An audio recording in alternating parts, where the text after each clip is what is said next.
قربانی شعار اسلام میں سے ہے۔ قربانی اللہ کو بڑی محبوب ہے۔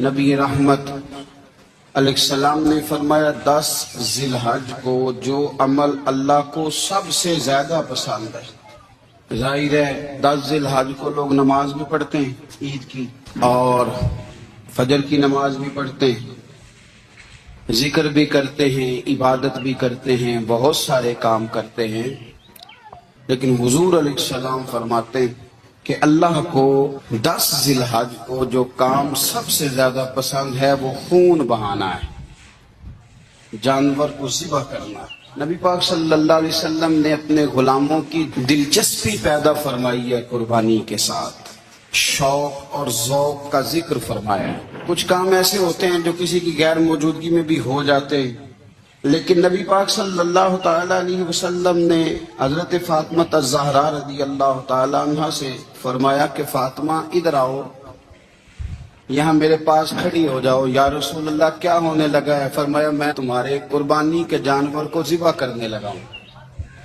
قریب کھڑا کر کے حضرت فاطمہ کو حضور نے ذبح فرمایا۔ میں اکثر یہ بات آپ احباب سے عرض کرتا رہتا ہوں کہ نبی کریم علیہ السلام کے کاشانہ نور پہ 2-3 مہینے تک کھانا نہیں پکتا تھا، لیکن قربانیاں اللہ کے رسول ہر سال 2 دیا کرتے تھے۔ کھانا 2 مہینے نہیں پکا اور قربانیاں 2، اور 2 قربانیاں دے کے حضور فرماتے ایک میری طرف سے ہے، ایک میری امت کی طرف سے ہے۔ مولا کائنات شیر خدا حضرت علی المرتضیٰ رضی اللہ تعالیٰ عنہ گھر میں فخر رہتا تھا۔ 3 دن امام حسن اور حسین 3 دن بغیر سحری اور افطار کے کھجور اور پانی کے ساتھ روزہ رکھتے تھے، کھجور اور پانی کے ساتھ روزہ کھولتے تھے، پر قربانیاں مولا علی ہر سال 2 دیا کرتے۔ ہمارے ہاں لوگ سارا سال خوشحال رہتے ہیں اور بڑی سے 10 دن پہلے تنگ دست ہو جاتے۔ جو 5 لاکھ روپیہ بیٹے کی شادی پہ خرچ کر لیتا ہے پتہ نہیں کہاں سے لاتا ہے، اگر اس کو پتہ چل جائے کہ یہاں ایک پلاٹ سستا مل رہا ہے تو پھر پتہ نہیں کہاں سے ادھار اٹھا لاتا ہے۔ لیکن جب معاملہ قربانی کا آتا ہے پھر لوگ تنگ دستی کا اظہار کرتے ہیں۔ یاد رکھو جب بندہ رب کریم کے راستے میں دیتا ہے، حضور علیہ السلام نے فرمایا تھا حضرت اسماء سے کہ تو اللہ کے راستے میں بے حساب خرچ کر، رب بھی تجھے بے حساب ہی عطا فرمائے گا۔ قربانی کے لیے شوق پیدا کریں، ذوق پیدا کریں اور دلچسپی پیدا کریں۔ یہ بات ٹھیک ہے کہ قربانی صاحب استطاعت پر فرض ہے، لیکن اس کے لیے شوق پیدا کریں۔ ایک ہے قربانی کرنا، پھر ایک ہے قربانی کے گوشت کو تقسیم کرنا۔ قربانی کا سارا گوشت گھر میں رکھنا جائز ہے، اور جب تک آپ کا دل کرے آپ وہ گوشت کھائیں، شریعت آپ کو منع نہیں کرتی۔ لیکن میرا یہ سوال ہے کہ قربانی ظاہر ہے وہی لوگ کرتے ہیں نا جن کے پاس طاقت ہوتی ہے، تو سارا سال گوشت کھاتے ہیں، تو مطلب سارا سال اگر آپ گوشت کھا رہے ہیں تو پھر آپ مہربانی فرمائیں، یہ تو اللہ کے راستے میں ہے تو کوشش کریں یہ تقسیم ہو جائے۔ کچھ لوگ شاپر لے کے گوشت لینے آ جاتے ہیں، ان تک میرا یہ پیغام ضرور پہنچائیں کہ ان کے لیے سوال کرنا جائز ہی نہیں۔ شریعت یہ کہتی ہے کہ جس کے گھر میں ایک وقت کا کھانا موجود ہو، صبح کا اس کے گھر میں کھانا موجود ہے ایک ٹائم کا، اس بندے کے لیے کسی کے سامنے ہاتھ پھیلانا جائز۔ اتنا بھوکا آدمی کہ جس کے پاس اب کھانا ہی نہیں ہے ایک وقت کا بھی، وہ سوال کر سکتا ہے۔ چھوڑیں، سارا سال اگر ہم کسی امیر سے لے کے نہیں کھاتے تو کیا گھر میں ہنڈیاں نہیں پکتی؟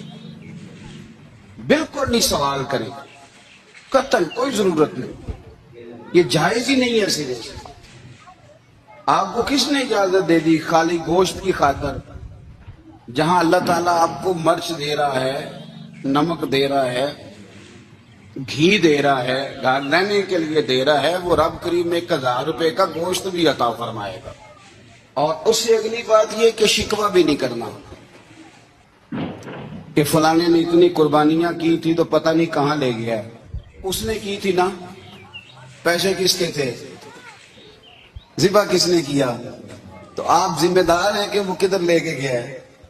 یہ بحث کرنے کی بھی اجازت دین ہمیں نہیں دیتا، تنقید کی بھی اجازت دین ہمیں۔ اس بات کو بھی ضرور ذہن میں رکھیں کہ ہم کہتے ہیں میں نے ابا جی کی اس سال کرنی ہے، اور پھر اگلے سال اماں جی کی کرنی ہے، اور پھر اس سے اگلے سال میں نے اپنی کرنی ہے۔ جس بندے کی جیب میں پیسے ہیں قربانی اس پر واجب ہے، اس کی ابا جی پر واجب نہیں۔ اگر ابا جی کے پاس الگ پیسے ہیں تو ابا جی پر قربانی واجب ہوگی۔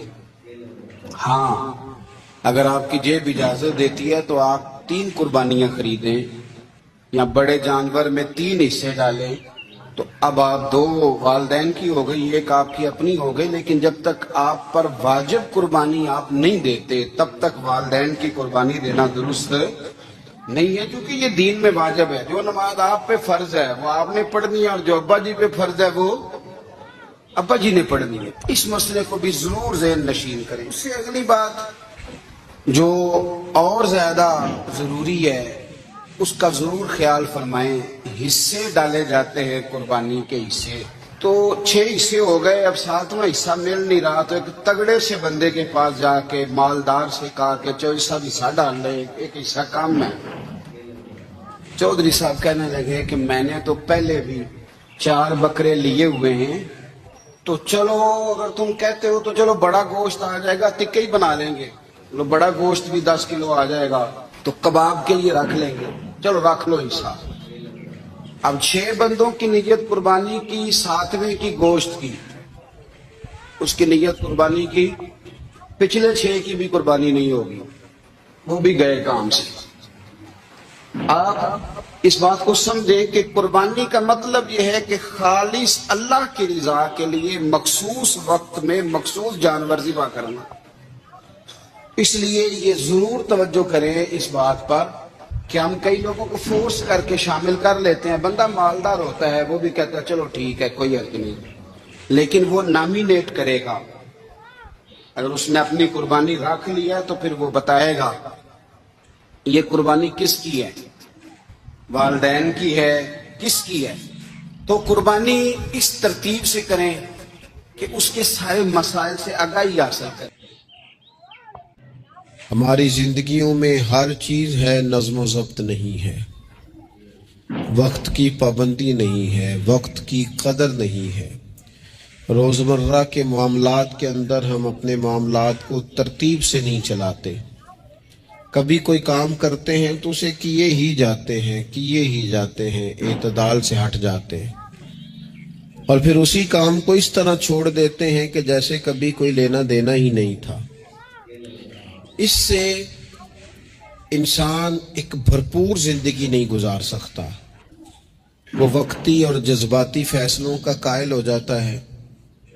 اس کی زندگی کے اندر ہر چیز ایک مخصوص وقت کے لیے اور ایک مخصوص ٹائم کے لیے آتی ہے، اور ایک مخصوص ٹائم کے لیے وہ چیز وہاں سے رخصت ہو جاتی ہے۔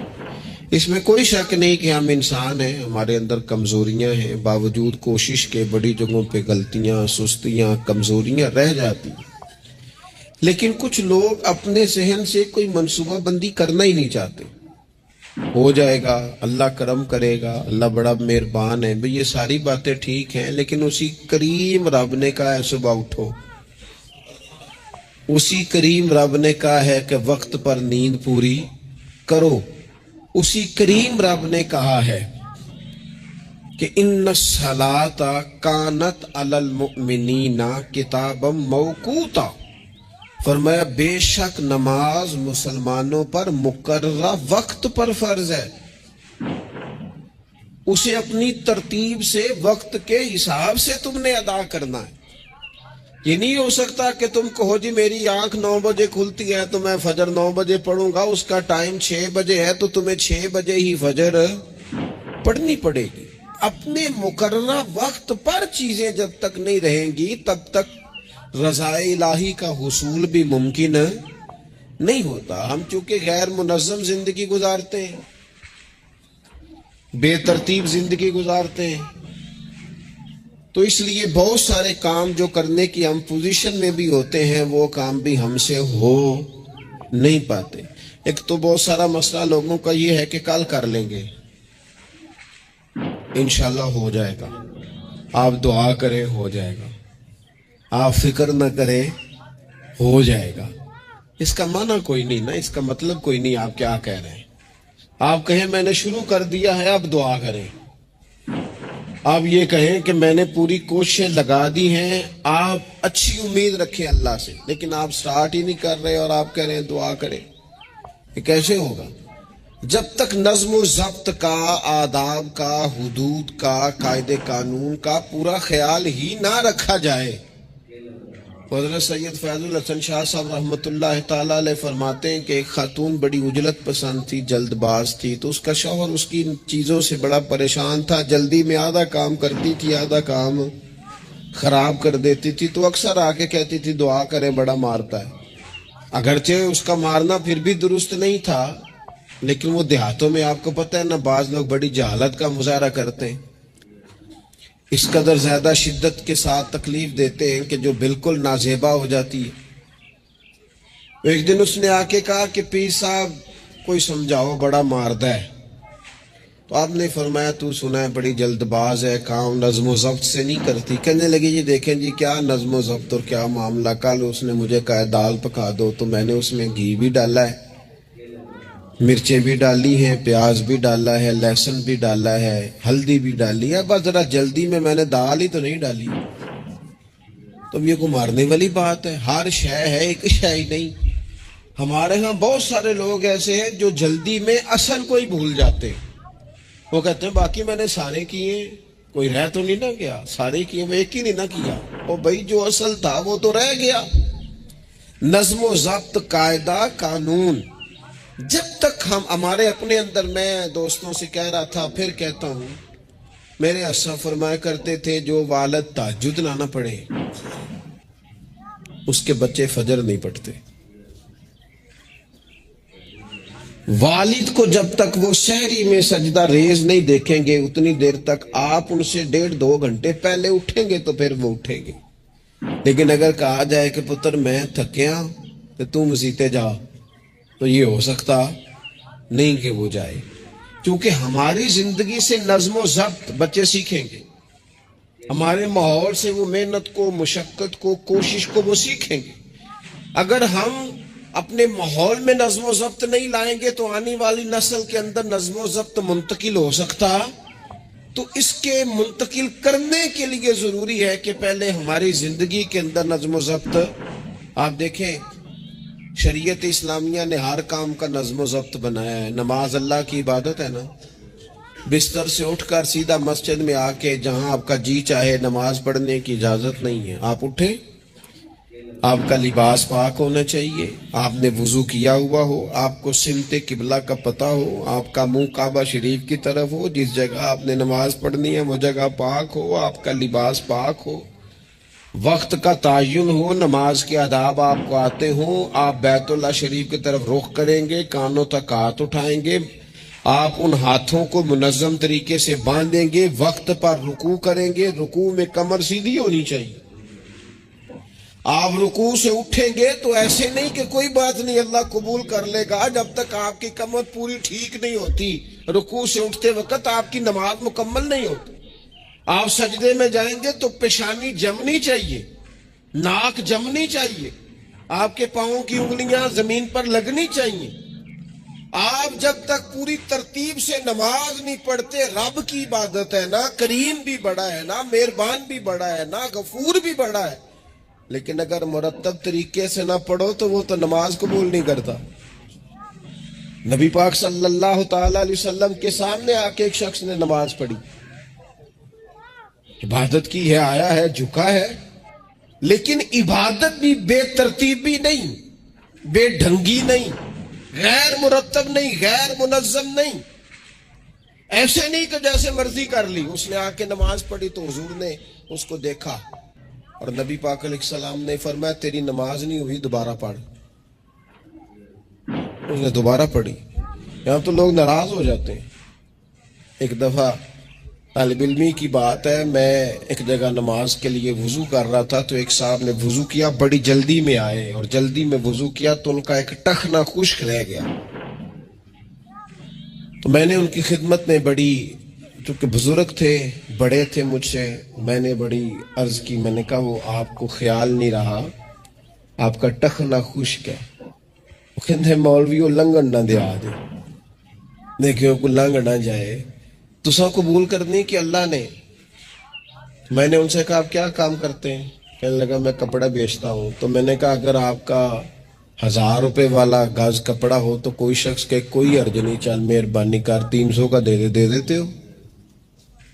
کہنے لگا نہیں جی ترتیب سے ہی بات چلے گی۔ تو میں نے کہا یہ بھی ذرا ترتیب سے ہی چلے گی، اللہ نے کہا ہے کہ اس طرح کر کے پڑھو تو پھر میں قبول کروں گا۔ تو اگر وہ رستہ ہی آپ نے اختیار نہیں کیا، نبی پاک علیہ السلام کے سامنے اس نے نماز پڑھی، حضور کے سامنے، نبی پاک رحمت للعالمین ہے نا، حضور سے زیادہ کو پیار کرنے والا تو نہیں نا۔ نبی پاک نے تو نہیں فرمایا چل میرے سامنے پڑھی ہے تیری قبول ہی قبول ہے، حضور نے فرمایا تیری نماز نہیں ہوئی دوبارہ پڑھ۔ اس نے دوبارہ پڑھی، حضور نے فرمایا تیری نماز نہیں ہوئی دوبارہ پڑھ۔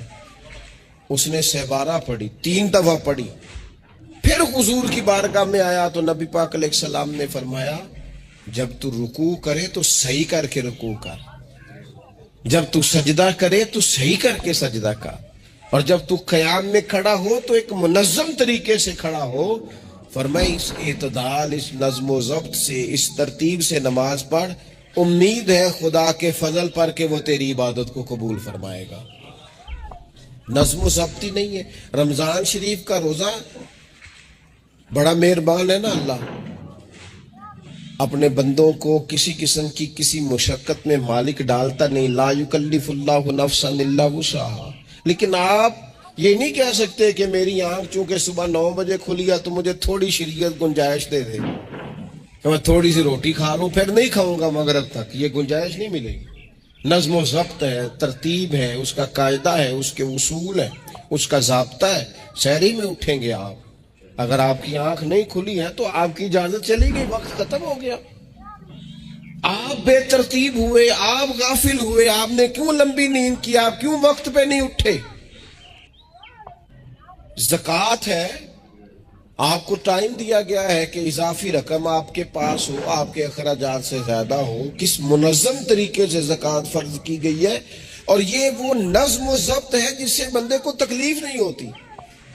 یعنی آپ کی ضروریات سے زیادہ مال ہو، اس مال کی قیمت 7.5 تولے سونے کے برابر یا 52.5 تولے چاندی تک پہنچ جائے، پھر وہ کل پہنچی ہے تو آج زکوٰۃ فرض نہیں، اس پر سال گزر جائے، پھر بھی وہ سارا نہیں دینا، اس میں سے 2.5% دینا۔ نظم و ضبط سے اللہ تعالیٰ نے توفیق دی نا جب بیت اللہ شریف کا حج کرنے کی، تو میں واپس آیا تو مجھے ایک طالب علم نے پوچھا، اس نے کہا کہ اس کا خیال تھا چونکہ اللہ کے فضل سے ہم خانقاہی لوگ ہیں تو بعض لوگوں کا خیال ہوتا ہے کہ شاید کوئی بہت انوکھی بات اور انفرادی بات ملے گی، تو خانقاہ شریف میں یا طریقت میں یا اہل تصوف میں باتیں انوکھی نہیں ہیں، باتیں روٹین کی ہیں، بس وہ یہ کہتے ہیں کہ ذرا ان کو درد سے ان پر عمل کرو، اپنے دل پہ اس کا نفاذ کرو، روح میں اتارو۔ تو مجھے کہنے لگے آپ نے الحمدللہ حج کر لیا، تو میں نے کہا میں نے حج کیا ہے تو میں نے یہ رزلٹ نکالا ہے کہ حج بندے کو نظم و ضبط سکھاتا ہے، مرتب کرتا ہے انسان کی زندگی کو۔ آپ کو 8 ذی الحج کی زور پڑھنی ہے، آپ کو ہر صورت میں مینا میں، آپ کو 9 کو ہر صورت زوال سے قبل عرفات میں آپ کو زوال کا وقت میں وہاں پہنچنا چاہیے، آپ کو کچھ نہ کچھ ٹائم وہاں گزارنا ہے۔ ایک منظم ترتیب ہے کہ مغرب کے وقت نکل آؤ، وہاں آپ نے نماز نہیں پڑھنی، آپ آ کے عرفات سے نکلیں، مغرب عشاء کی نمازیں مزدلفہ میں پڑھیں۔ آپ کو 10 کی صبح کو جا کے کنکر مارنے ہیں، آپ یہ نہیں کہہ سکتے کہ میں جناب 2 دن پہلے یہ کام ختم کر لوں، مقررہ ٹائم پہ۔ جو 9 ذی الحج کو میدان عرفات میں نہیں جائے گا اس کا حج ہو سکتا، کیونکہ یہ ایک نظم و ضبط ہے، دین نے قاعدہ بنایا ہے، قاعدے کے بغیر آپ یہ کام کر سکتے ہیں؟ میں مصروف ہوں جی، مجھے سفر کرنا ہے، میں نے قربانی کرنی ہے تو 10 کو نہیں کر سکتا، میں 8 کو کر کے چلا جاؤں تو جاؤ، اللہ قبول ہی نہیں کرتا۔ قربانی اپنے ٹائم پہ، مقررہ وقت پر۔ نظم و ضبط پوری عبادات اسلامیہ میں آپ دیکھ لیں، نظم و ضبط ہے، اصول ہے، قاعدہ ضابط ہے۔ وہ ہمارے یہاں کچھ لوگ نا درویشی کی بنیاد پر بھی جہالت پھیلاتے ہیں، وہ کہتے ہیں جی اسی درویش لوگ ہیں جی، ہم کسی نظم و ضبط کے قائل نہیں۔ اس کا کیا معنی ہوا جی؟ وہ درویش تو تنظیمیں نہیں چلاتے، تو درویش کیا چلاتے ہیں؟ جہالت چلاتے ہیں۔ درویش ہی تو تنظیم چلا سکتا ہے، درویش ہی تو ادارہ چلا سکتا ہے، درویش ہی تو ایک منظم سلسلہ تعلیم آگے لے جا سکتا ہے، کیونکہ اس کی زندگی میں نظم و ضبط ہوتا ہے، اس کی زندگی ایک پورے قاعدے کے مطابق مرتب ہوتی ہے، اس کی زندگی میں ٹائم ٹیبل پوری ترتیب سے ہوتا ہے۔ تو یاد رکھیے گا کہ نظم و ضبط ایک حسن ہے۔ آپ دیکھیے شریعت اسلامیہ کس طرح سے ہماری تربیت کرتی ہے۔ شریعت تو کہتی ہے باقی ساری چیزیں تو ایک طرف رہ گئیں، کسی کے گھر بھی جانا ہے تو نظم و ضبط سے جانا ہے۔ آپ کے بھائی کا گھر ہے، آپ کے دوست کا گھر ہے، آپ کا قریبی تعلق ہے، بغیر اجازت جا سکتے ہیں؟ دین نظم سکھاتا ہے۔ قرآن مجید فرقان حمید نے کہا یا ایھا الذین آمنوا لا تدخلوا بیوتا غیر بیوتکم حتی تستأنسوا وتسلموا علی اہلھا۔ کیا کرو؟ اگر کسی کے گھر جاؤ نا تو پہلے جا کے اجازت لو۔ یا ایھا الذین آمنوا، اے ایمان والو۔ کن سے کہا؟ صاحب کسی کے گھر میں داخل ہونا ہے تو پہلے کیا کرنا ہے؟ اجازت لینی ہے، اہل خانہ کو سلام کرنا ہے، اور اگر وہ اجازت نہ دیں تو پھر ان کے گھر میں داخل ہے۔ نبی پاک علیہ السلام 3 دفعہ دستک دیتے تھے، اجازت نہیں ملتی تھی تو لوٹ آتے تھے۔ جھگڑا کیا ہے؟ یہاں عام لوگ ناراض ہو جاتے ہیں، کہتے ہیں میں ملنے گیا سا جی تو مینوں ٹائم ملیا سی، آپ کے ٹائم کا نہیں میں نے خیال کیا۔ جب تک آپ نظم و ضبط نہیں سمجھتے، ترتیب نہیں سمجھتے، آپ دیکھیں نا نبی پاک صلی اللہ تعالی علیہ وسلم کے گھر کھانا تھا صحابہ کا، صحابہ نے کھانا کھا لیا۔ بہت سارے لوگ ایسے ہوتے ہیں جو کھانا کھانے کے بعد بیٹھ جاتے ہیں، شادیوں پہ، بیاہ پہ آپ دیکھتے ہیں گپ شپ لگنے لگتی ہے، وہ دیر تک بیٹھے رہتے ہیں۔ تو وہاں بھی کچھ لوگ بیٹھ گئے، کوئی اچھی گفتگو، کوئی دین کی، کوئی خیر کی بات ہونے لگی۔ نبی پاک علیہ السلام 2-3 دفعہ تشریف لائے، ان کو دیکھا، یا ایھا الذین آمنوا لا ترفعوا اصواتکم فوق صوت النبی ولا تجہروا لہ بالقول۔ نبی پاک صلی اللہ تعالی علیہ وآلہ وسلم کی بارگاہ میں تو آواز اونچی نہیں کرنی، تم نے اس طرح چلا کر بات نہیں کرنی، اس طرح لوگ آپس میں کرتے ہیں۔ دھیما لب و لہجہ، یا ایھا الذین آمنوا لا تقولوا رائنا وقولوا انظرنا، لفظوں کے چناؤ میں احتیاط کرنی۔ وہ دیر تک بیٹھے رہے، بات چیت ہو رہی ہے، حضور 2-1 دفعہ آئے واپس چلے گئے۔ اللہ تعالیٰ نے قرآن نازل کر دیا، فرمایا میرے محبوب کو تکلیف دیتے ہو؟ جب کھانا کھا چکو تو اٹھو، اب جاؤ، ختم ہو گئی دعوت، ٹائم مکمل ہوا، اب کوئی کام کرنے دو۔ میرے عزیز اپنی زندگی میں یہ ماحول بنائیں، ان چیزوں کو لے کر کے آئیں جو چیزیں ہمارے لیے ضروری ہیں۔ اگر ہم یہ کام نہیں کریں گے تو پھر زندگی میں یا تو ہمارا وجود کسی کے لیے اذیت کا باعث بنے گا، تکلیف کا باعث بنے گا، یا ہمارا لب و لہجہ اس طرح کا ہو جائے گا کہ ہم باوجود محنت کے اس کا کوئی نتیجہ نکال سکیں گے۔ محنت ہو رہی ہے لیکن نظم و ضبط سے نہیں ہو رہی، بے ترتیب ہو رہی ہے، بے تکی ہو رہی ہے، تو بجائے زیادہ مشقت کے نتیجہ تھوڑا آئے گا۔ اس لیے نظم و ضبط اپنی زندگی میں، قاعدہ قانون۔ میرے رسول پاک علیہ الصلوۃ والسلام نہ لوگوں کو قانون توڑنے سے منع کرتے، حضور علیہ الصلوۃ والسلام لوگوں کو اطاعت امیر کا حکم دیتے، امیر کی فرما برداری کی بات سناتے، فرماتے اگر تمہارے اوپر نک کٹا حبشی غلام بھی امیر بنا دیا جائے جو کتاب اللہ کے مطابق تمہیں حکم دے تو اللہ کے محبوب فرماتے ہیں اس کی بات بھی سننا اور اس کی فرما برداری بھی کرنا، پیچھے نہ ہٹنا۔ تم یہ نہ دیکھنا کہ یار یہ تو نک کٹا حبشی غلام ہے اور میں تو معاذ اللہ اسے بہتر ہوں، اس کی فرما برداری کرنا۔ اس لیے کہ نظم و ضبط قائم رہتا ہے جب لوگ قانون کی پابندی کرتے ہیں، اور جب قانون کی پابندی نہیں ہوتی، جہاں قیام عدل نہ ہو وہاں قرار ہو سکتا ہے۔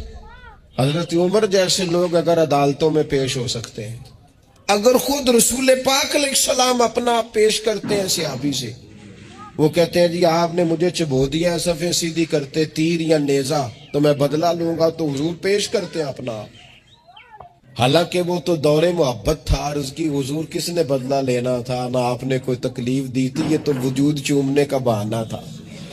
لیکن نبی کریم علیہ السلام نے جو ہمارے سامنے اسوہ رکھا ہے، اس میں یہ ہے کہ یہ نظم اس طرح کا ہونا چاہیے کہ کوئی شخص بھی قاعدے قانون سے بالا تر ہے۔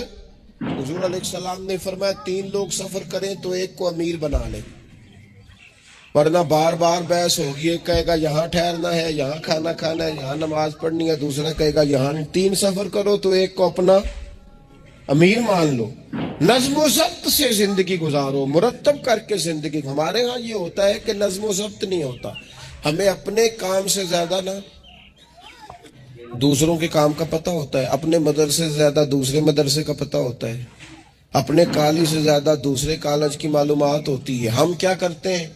ہم اپنے کام سے زیادہ دوسرے کے کام میں ٹانگ اڑاتے ہیں، نظم و ضبط گڑبڑ ہو جاتا ہے، ایک دوسرے کے کام میں مداخلت کرتے ہیں۔ اپنا کام مرتب طریقے سے کیا جائے، جس نظم میں جس جگہ ہمیں ڈیوٹی دی گئی ہے ہم اس ڈیوٹی کے پابند ہیں، ہم اس کو پورے غور سے کریں، پوری توجہ سے کریں، پورے انہماک کے ساتھ کریں۔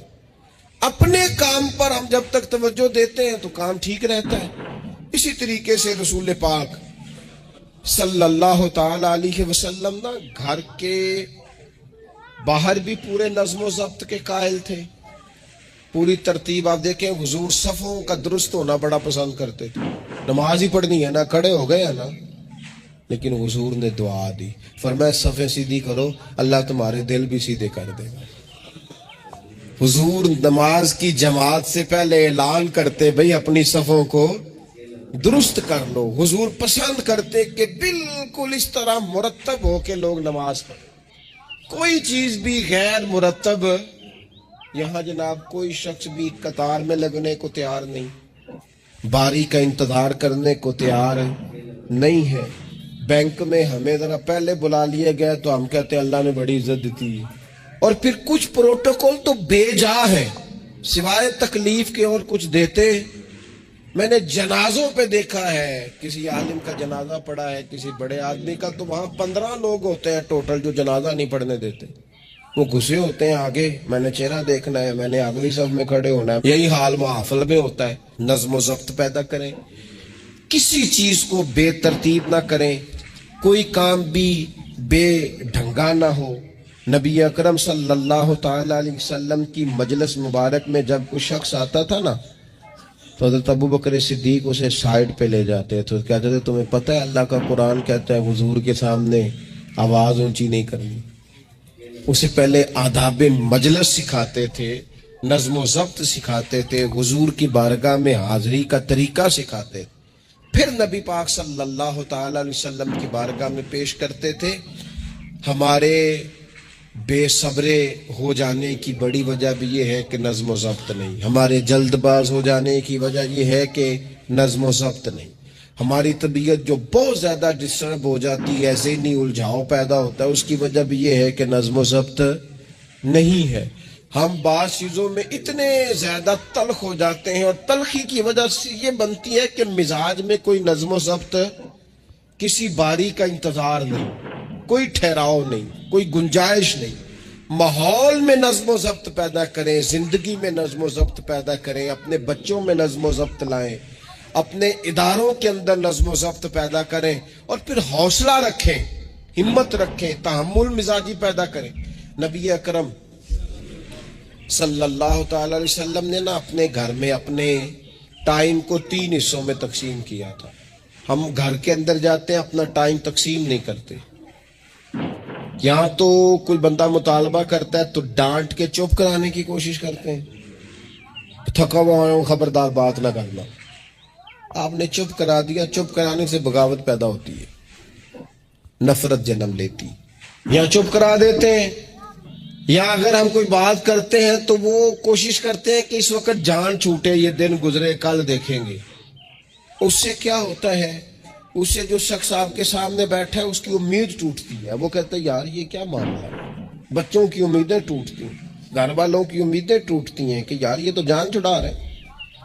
نبی اکرم صلی اللہ تعالی علیہ وسلم جب گھر تشریف لے جاتے تھے تو حضور اپنے وقت کو 3 حصوں میں تقسیم کرتے، ایک حصہ پورا ٹائم رسول پاک گھر والوں کو دیتے، ان کی بات سنتے، بلکہ حضرت عائشہ صدیقہ فرماتی ہیں جب تک گھر میں رہتے کوئی نہ کوئی گھر کا کام ہی کرتے رہتے، حضور ٹائم دیتے۔ ایک حصہ یہ، دوسرا حصہ ٹائم کا نبی پاک صلی اللہ تعالی علیہ وسلم نے آرام کے لیے رکھا ہوا تھا۔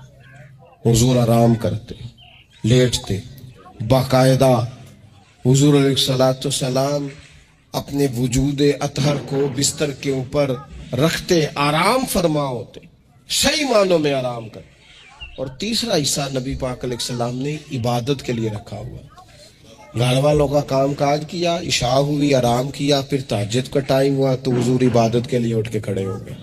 یہ گھر کے اندر، مسجد میں نہیں، مسجد کا تو جو عبادت کا ماحول ہے نماز کا وہ الگ ہے، گھر کے اندر اس بات کو اچھی طرح سمجھ لیں کہ گھر کے اندر جب آپ جائیں، اب تو بڑوں کی شکایتیں آنے لگی ہیں، پہلے بچوں کی آتی تھی، اب تو 50 سال کے آدمی کی شکایت آتی ہے کہ گھر آتے ہی موبائل کھول لیتا ہے، ادھر ادھر دیکھتا ہی نہیں، کوئی سنتا ہی نہیں۔ اس طرح تو ہمارے اپنے ہم سے ٹوٹ جائیں گے، بکھر جائیں گے، ہمارے بچے خدا جانے کیا سوچنے لگیں گے، کسی اور سمت نکل جائیں گے۔ وہ جن کو ہماری باتوں کی، ہماری شفقتوں کی، ہمارے پیار کی، وہ جس پوتے کو، جس چھوٹے بیٹے کو دادا کے والد کے کندھوں پر کھیلنے کی چاہت ہے، وہ تو اس سے محروم رہ جائے گا۔ ہمیں وقت دینا ہے، ان کو ٹائم دینا ہے، اس ٹائم کو مرتب کرنا ہے۔ نبی اکرم سید عالم صلی اللہ تعالی علیہ وآلہ وسلم حتیٰ کہ میدان جنگ میں بھی حضور چیزوں کو مرتب کرتے۔ عرب کے لوگ جب جنگ کرتے تھے نا تو وہ سمجھتے تھے اسلحہ بڑا ہے، طاقت بڑی ہے، ہم نے کر لینا جو ہمارے جی میں آنا ہے۔ حضور کا طریقہ مبارکہ یہ تھا کہ جنگ میں بھی نظم و ضبط۔ حضور فرماتے قریب دشمن آ جائے تو طاق پہ بلا وجہ تیر نہ چلانا، اور بالکل سامنے جب تمہیں نظر آ جائے، تمہیں نشانہ سمجھ میں آئے تب تیر چلانا۔ کئی دفعہ فرمایا صرف پتھر کا استعمال کرنا۔ حضور علیہ الصلوۃ والسلام لوگوں کو کہتے کہ تم نے یہاں پہاڑ کے چوٹی پہ کھڑے رہنا ہے، تم نے جنگ ہی نہیں لڑنی، تم یہاں ہراول دستے کے طور پر پشت پہ کھڑے رہو، جب تک میں تمہیں حکم نہ دوں تم نے یہاں سے ہٹنا نہیں۔ این جنگ کے موقع پر بھی رسول پاک صلی اللہ علیہ وسلم نظم و ضبط کا مظاہرہ کرتے، ترتیب مقرر کرتے۔ آپ یقین کریں جن اداروں کے اندر نظم و ضبط ہے، جن کے اندر اصول ہے، جن کے اندر قاعدے ہیں، وہ اپنی پیشہ وارانہ کام سے کبھی بھی پیچھے نہیں ہٹتے، اور جہاں یہ کام نہیں ہوتا وہاں بڑی ساری چیزیں نقصان کا شکار ہوتی۔ این حالت جنگ میں بھی نبی اکرم نور مجسم صلی اللہ تعالی علیہ وسلم نظم و ضبط کا خیال کرتے۔ یہ جنگ احد میں نقصان ہوا تھا نا وقتی طور پر، اس کی وجہ بھی یہ بنی تھی کہ حضور نے جن صحابہ سے کہا ہٹنا نہ،